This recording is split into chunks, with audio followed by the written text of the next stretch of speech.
El Holocausto no ocurrió de la noche a la mañana, no fue un acto de violencia espontánea, no fue el resultado de una orden única dada en un momento de locura. Fue el producto final de un sistema construido durante años, capa por capa, con una eficiencia burocrática que todavía hoy resulta difícil de comprender en su totalidad. Para matar a 6 millones de personas, primero había que encontrarlas. Y para encontrarlas, los nazis construyeron la maquinaria de identificación y persecución más sofisticada que el mundo había visto hasta ese momento.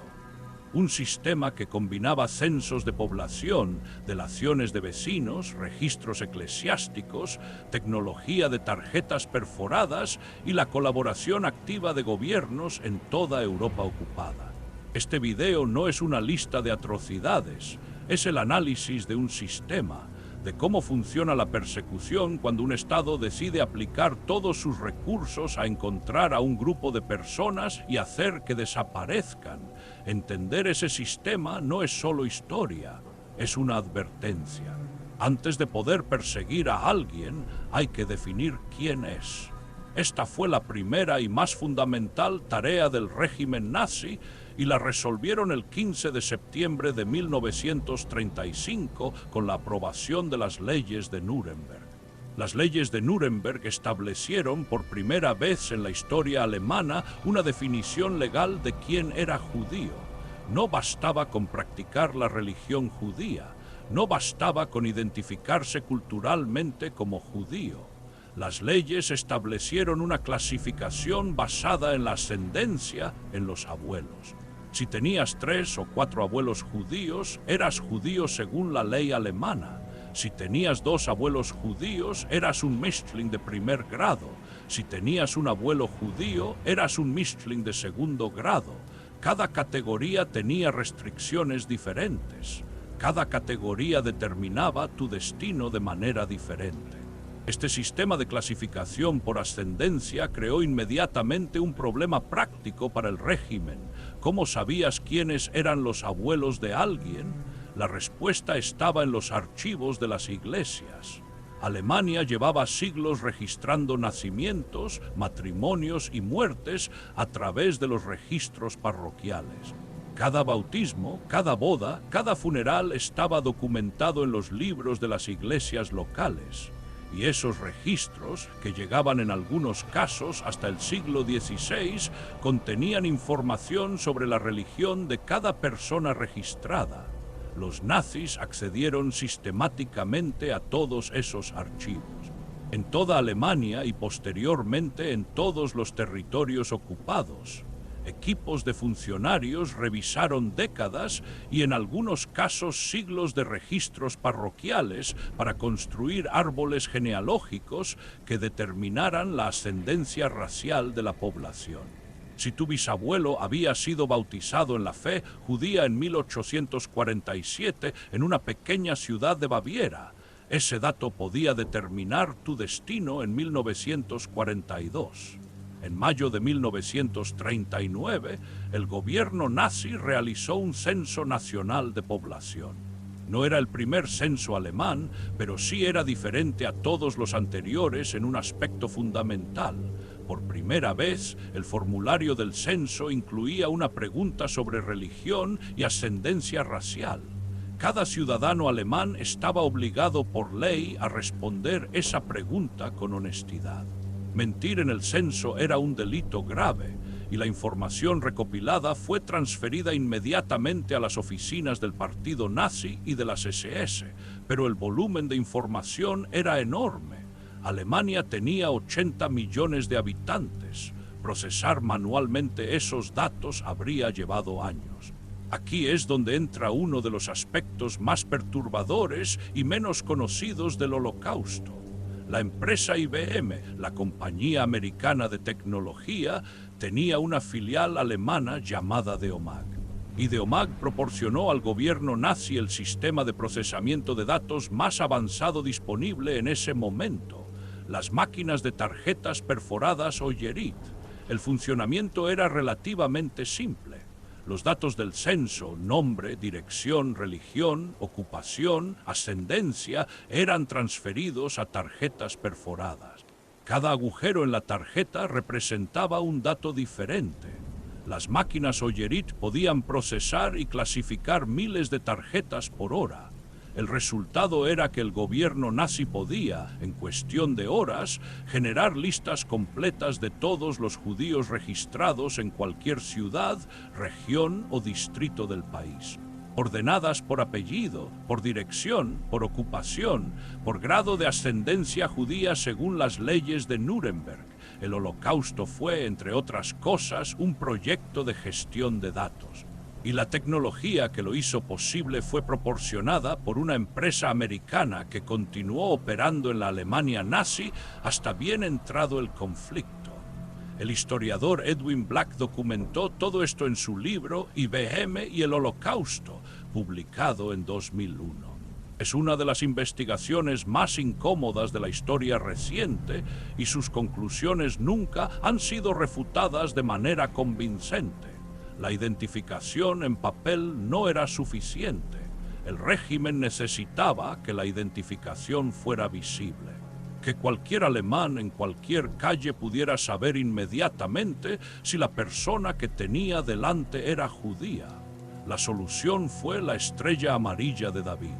El uso obligatorio de la estrella fue introducido en Alemania el 1 de septiembre de 1941. Aunque en algunos territorios ocupados, como Polonia, se había implementado antes. La orden era clara y sin excepciones. Todos los judíos mayores de 6 años debían llevar en todo momento una estrella amarilla de 6 puntas cosida en la parte delantera de su ropa exterior en el lado izquierdo del pecho del tamaño de la palma de una mano, con la palabra Jud escrita en el centro en letras que imitaban el alfabeto hebreo. No llevarla era un delito que podía resultar en arresto inmediato. Llevarla convertía a su portador en un objetivo visible para cualquier agente del Estado, cualquier miembro del partido o cualquier ciudadano dispuesto a delatar. Pero la estrella era solo la parte más visible de un sistema de registro mucho más amplio.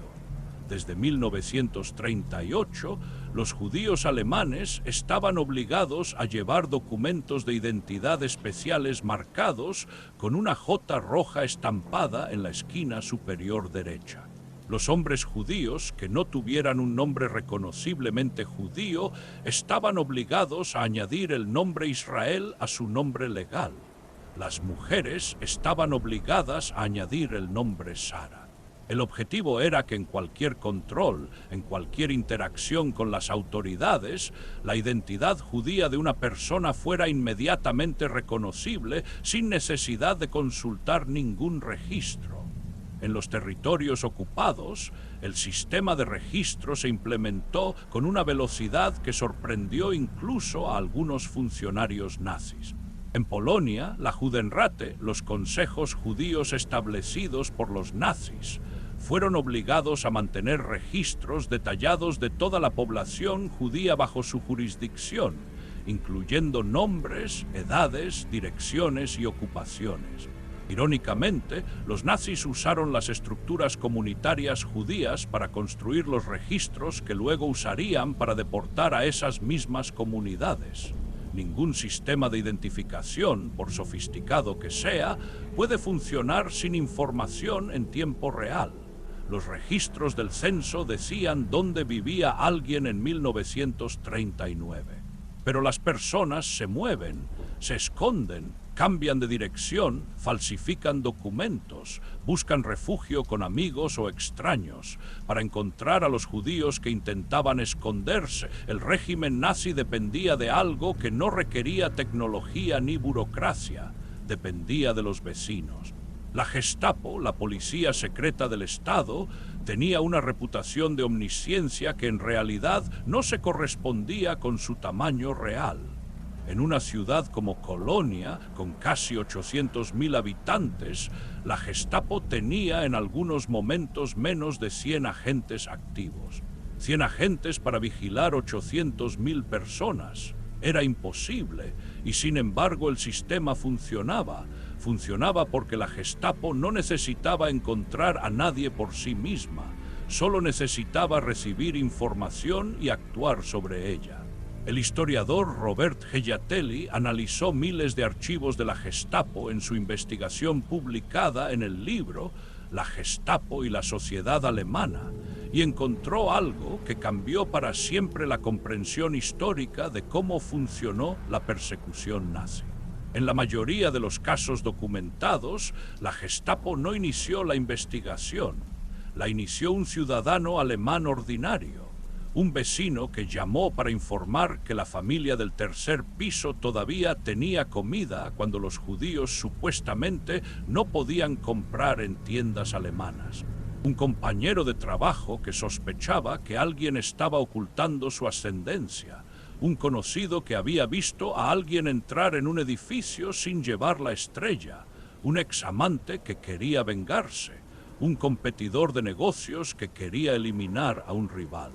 Las razones para delatar eran tan variadas como los seres humanos que delataban, y el régimen lo sabía, lo fomentaba activamente, lo normalizaba. Los carteles del partido nazi instaban a los ciudadanos a informar de cualquier comportamiento sospechoso. Los maestros enseñaban a los niños a reportar lo que veían en sus hogares. Las organizaciones de vecinos tenían responsables designados cuya función específica era mantener vigilancia sobre las familias de su bloque. Alemania se convirtió en una sociedad donde delatar a un vecino era un acto de patriotismo. Y esa transformación cultural fue, posiblemente, el elemento más eficaz de todo el sistema de persecución. Cuando la Wehrmacht ocupó Polonia en septiembre de 1939, el régimen nazi se enfrentó a un desafío de escala completamente diferente. En Alemania había aproximadamente 500.000 judíos cuando Hitler llegó al poder en 1933. En los territorios ocupados de Polonia, la cifra superaba los 3 millones. El sistema de identificación tuvo que expandirse y adaptarse con rapidez. En Polonia, la orden de registro fue inmediata. Todos los judíos mayores de 12 años debían registrarse ante las autoridades de ocupación en un plazo de días. Los que no se registraran podían ser ejecutados en el acto. El registro incluía nombre, fecha de nacimiento, dirección, ocupación y fotografía. Los datos eran transferidos a los registros centrales de las SS. Las comunidades judías en Polonia, que llevaban siglos manteniendo sus propios registros comunitarios, los libros de la Queilla, que documentaban nacimientos, matrimonios y muertes, se convirtieron involuntariamente en fuentes de información para los ocupantes. En algunos casos, los nazis simplemente se apoderaron de los archivos de las comunidades judías y los usaron directamente para identificar y localizar a sus miembros. En los Países Bajos, el sistema de registro fue particularmente eficaz debido a la extraordinaria meticulosidad de los registros civiles holandeses. Los Países Bajos tenían uno de los sistemas de registro de población más completos y actualizados de Europa. Cuando los nazis llegaron, encontraron un sistema prácticamente listo para usar. El resultado fue que el porcentaje de judíos deportados desde los Países Bajos fue uno de los más altos de toda Europa occidental. De los aproximadamente 140.000 judíos que vivían en los Países Bajos en 1940, más de 100.000 fueron deportados. La mayoría no regresó. Anne Frank y su familia fueron descubiertas en agosto de 1944 después de más de 2 años escondidas en Ámsterdam. Todavía se debate quién las delató. Lo que no se debate es el mecanismo que hizo posible su deportación, un sistema de registro que sabía exactamente dónde había vivido cada judío holandés antes de que comenzara la guerra. Frente a este sistema, algunos lo desafiaron. En toda Europa ocupada, miles de personas arriesgaron sus vidas para esconder a judíos, proporcionarles documentos falsos y ayudarles a escapar. En Francia, la red de rescate organizada por organizaciones como el Oeuvre de Secours Aux Enfants salvó a miles de niños judíos proporcionándoles identidades falsas y escondiéndolos en familias campesinas o en conventos y monasterios.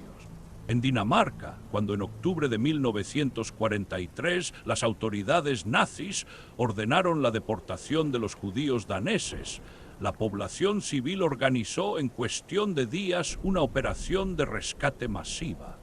Pescadores daneses trasladaron en sus barcas a más de 7.000 judíos a la neutral Suecia en una semana. El 93% de los judíos daneses sobrevivió la guerra. En Polonia, Irena Sendler, una trabajadora social católica, organizó una red que sacó a más de 2.500 niños del gueto de Varsovia con documentos falsos, escondiéndolos en familias polacas, conventos y orfanatos.